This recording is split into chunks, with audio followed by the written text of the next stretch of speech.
Welcome to Happiness in the City. This is Barbara, and today I'd like to focus our attention on a very important topic, and that is topic connected with judgment. I think that we need to think about this seriously because it's a concept that is very important in any situation that involves decision making. And I'm looking here to Wikipedia, and here it is. Judgment, okay. And you see there's a very amazing article actually written not only on this concept but on many other concepts, because what is happening today is very strange. It is a situation in which people misunderstand the concept of judgment with concept of the process of thinking that would end up with a judgment. In other words, there are many situations in which people look at something or at a situation or someone's behavior and instantly judge whatever they feel like should be the judgment. And they bypass this entire process of thinking that should evaluate the evidence, that should evaluate the circumstances, the person involved or people involved, the location involved, the heritage, the culture, the intentions, all of those complex things that are important to know before making a judgment. So it is very strange that something happens and instantly this judgment is formed in many people's opinions, and they become very focused on executing that judgment. And if the judgment happens to be lucky and not harmful, then it's good. It's like winning a lottery on making a judgment to select certain numbers as potential winners. But if the judgment is harmful and destructive, then we have a problem, because then that dissatisfaction with wrong judgment spirals into another wrong judgment and another wrong judgment, and before you know it, there's just one huge big rage across many circles, and people start hating each other. And they didn't have hate from the beginning. They actually had intention of love or real love. But then that spiral of judgments without cause, without thinking, without any evaluations comes in, and not only that the judgment is then publicized as a sort of verdict, but then all of those rages follow it from all kinds of directions.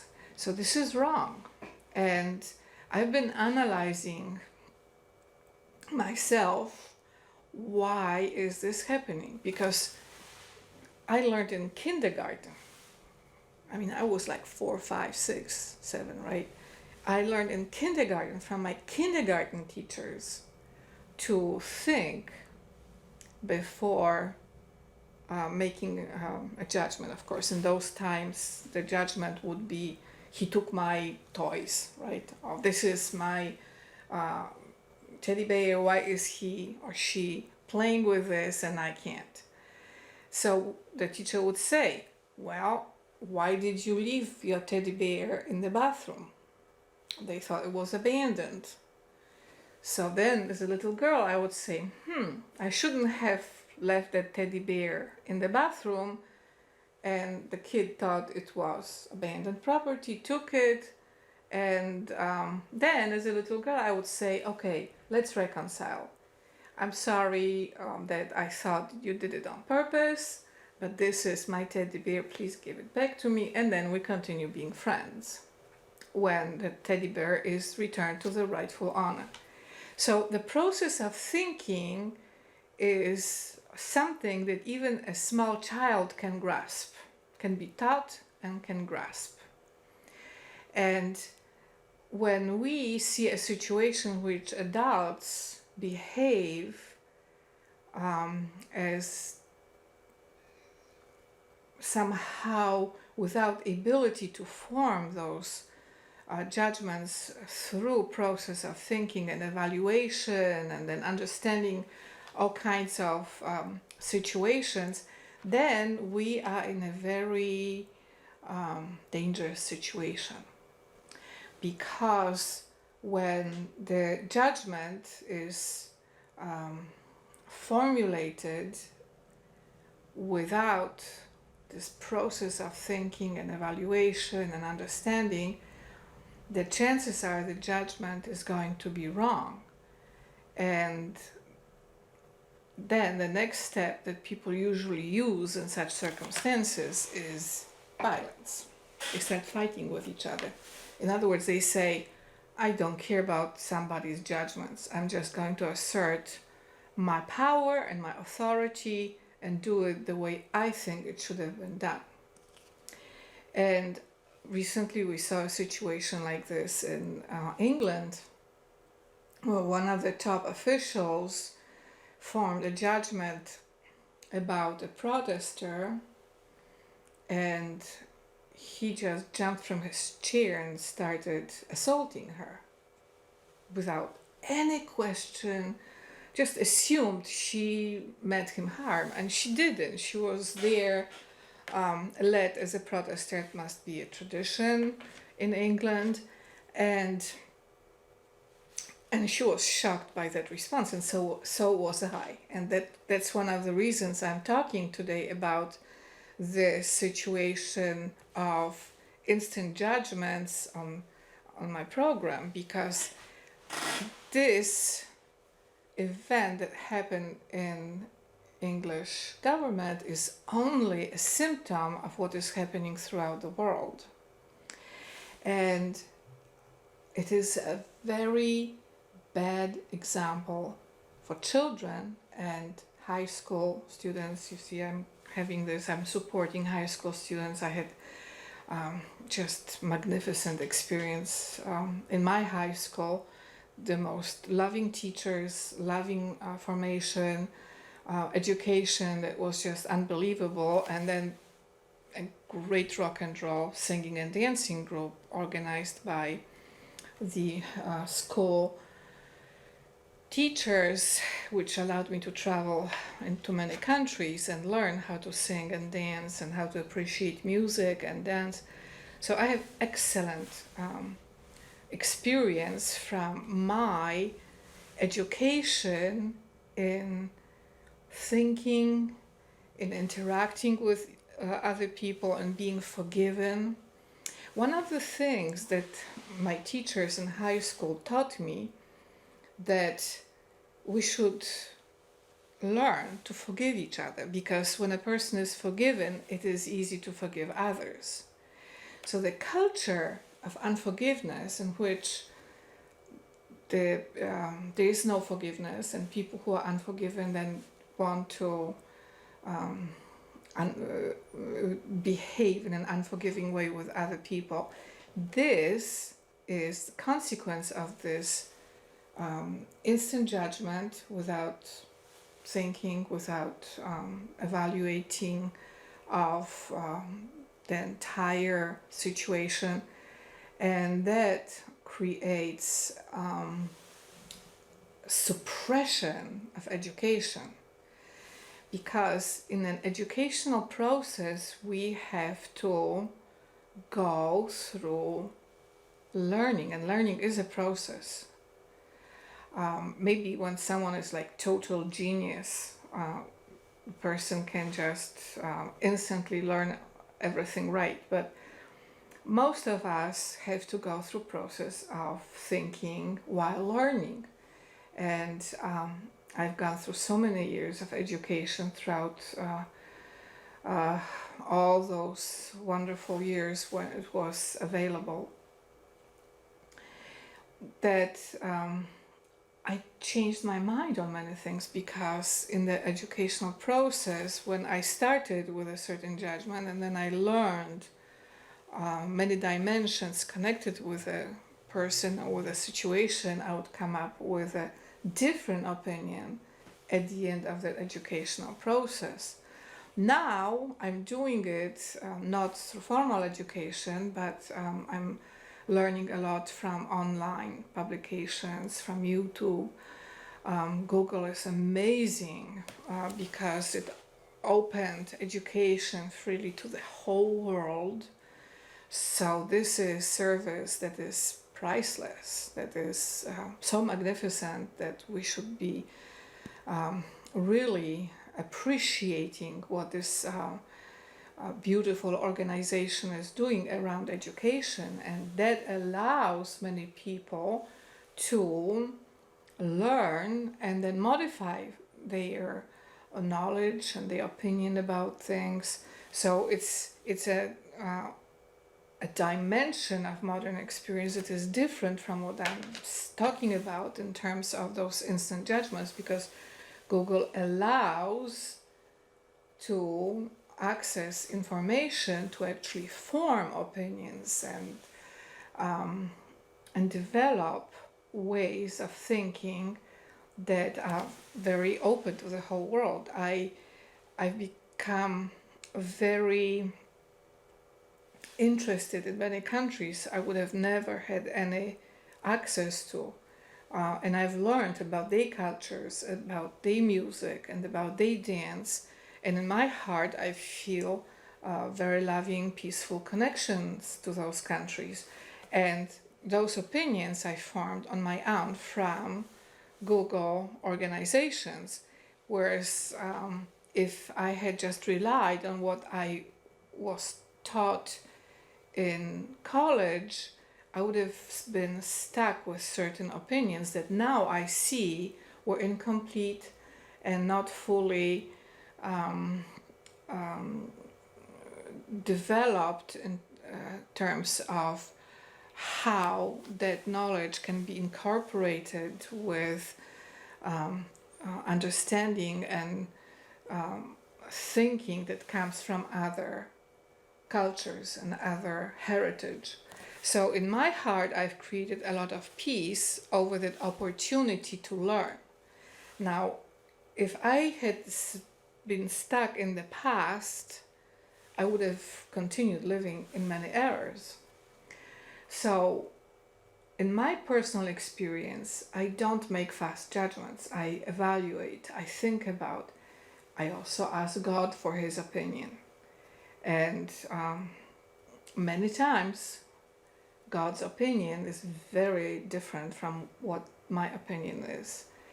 And even then, God allows me to evaluate it, and through the process of thinking, I accept God's judgment, because he taught me from within that gap between my opinion and his opinion, what knowledge I was missing that was leading me to make an opinion so different from God's opinion. So God is very patient. He doesn't come to me telling me, how could have I been ignorant about something. Often that ignorance from inability even to know. So search for knowledge is also part of the ways to connect to the right way to judge things. And many ways that we have to look at this is very serious. We can have informal judgments, plenty of those on social media.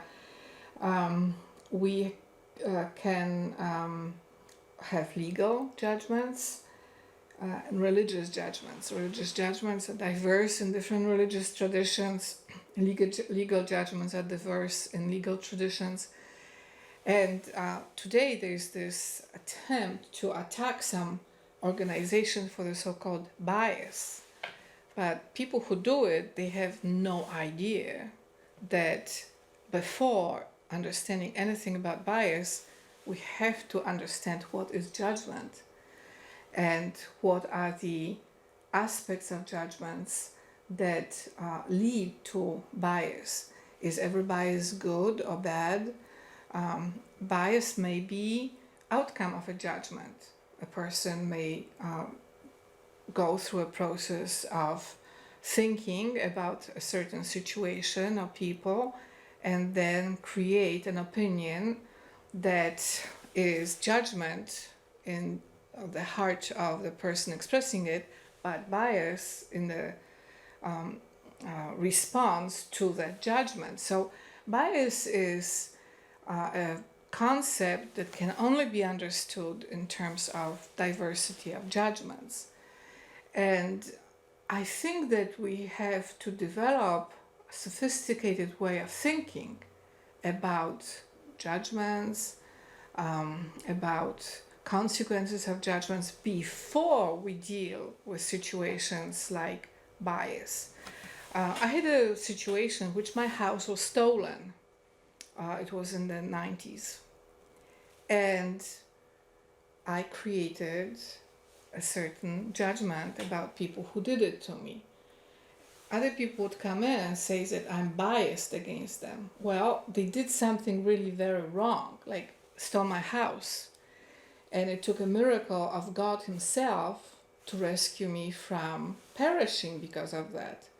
So I have a right to be biased against those kinds of people, but that judgment that I created came after evaluations, after thinking, after understanding that I'm actually in agreement with God on that situation, because God teaches us, thou shalt not covet your neighbor's house. So to take somebody's house and leave the person without anything to live in and live in that stolen house is something that God doesn't like.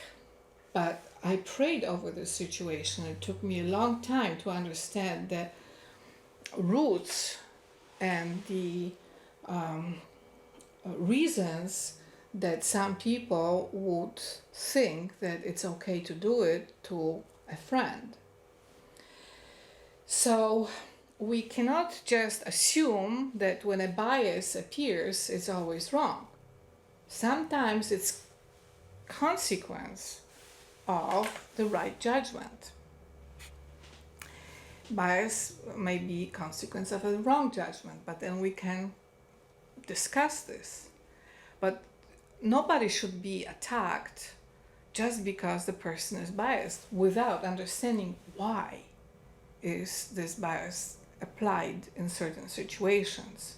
It may be a tool for judgment. So I'm now entering dimensions of social thinking that we should take seriously, because there is a certain negligence about making an effort to think and to understand and to have knowledge before forming judgments and before attacking somebody for biases. We have to have that sophisticated thinking restored throughout the world. And then we can have conversations. It took decades to build Apple company. many miracles from God, a lot of faith from the founder, Steve Jobs. He had great relationship with God, didn't talk about it though. Took enormous number of people, millions of people working, developing ideas. I have an iPhone, right? That was a tool that helped me heal from a terrible Cold War trauma that nothing else could heal, because it gave me a sense of security and safety and a connection. And now there are some people who just want to destroy it. They formed a judgment that, well, because it is connected with another country, it must be just destroyed. So the judgment is done without thinking about consequences of the judgment, without any understanding about millions and millions of people who would be harmed by that, without any consideration of the price paid for it, $1 trillion company, without any compassion whatsoever to the users of the iPhones. It is a judgment that is so wicked that I am against it, because it shows lack of wisdom and lack of consideration to consequences of destruction of the most beautiful computer company on earth. So we have to restore thinking in political discourse, and then we have to have a situation in which those judgments are accountable.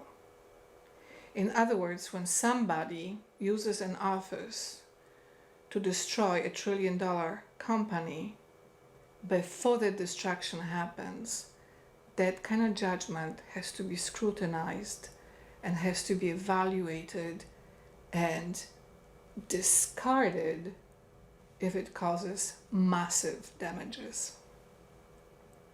We don't have a process to do it, but we should. We should have that process. And I think that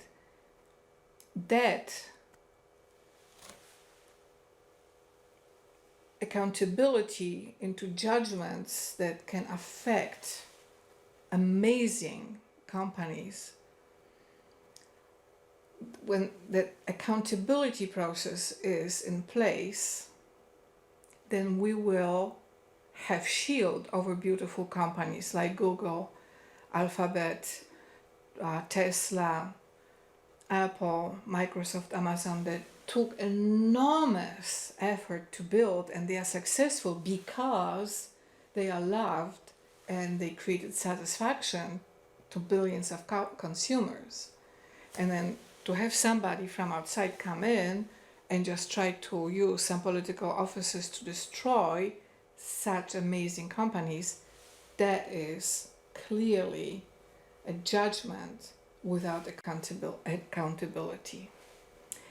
And I'm going to pray to God about this, but I think that we have to have that accountability restored before judgments are executed.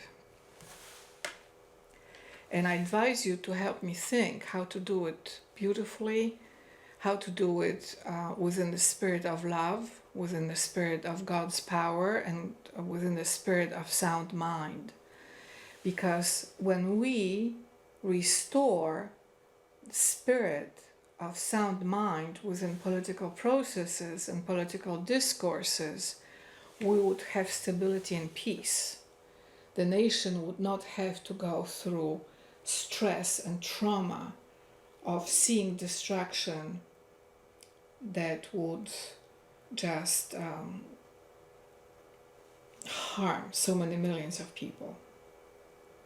So I encourage you to find ways to bring in the way of thinking about the concept of judgment that is sophisticated, that is educated, and it comes from the right place of our hearts, and that is also connected to a very generous way of looking at other people's actions without jumping to conclusions. And I encourage all leaders of the world to do the same thing. I think that we have an opportunity now that no recent generation had, and that is that leaders from all governments can very quickly communicate, primarily on Twitter, but also in other social media. And that is an amazing opportunity to create personal connections. And I think it's very good, because then there's a situation in which people can develop communication that would avert a lot of conflicts by giving the access to reasoning and thinking before judgments of wars are implemented. Thank you so much for listening to my remarks, and see you here next week for another edition of Happiness and the City.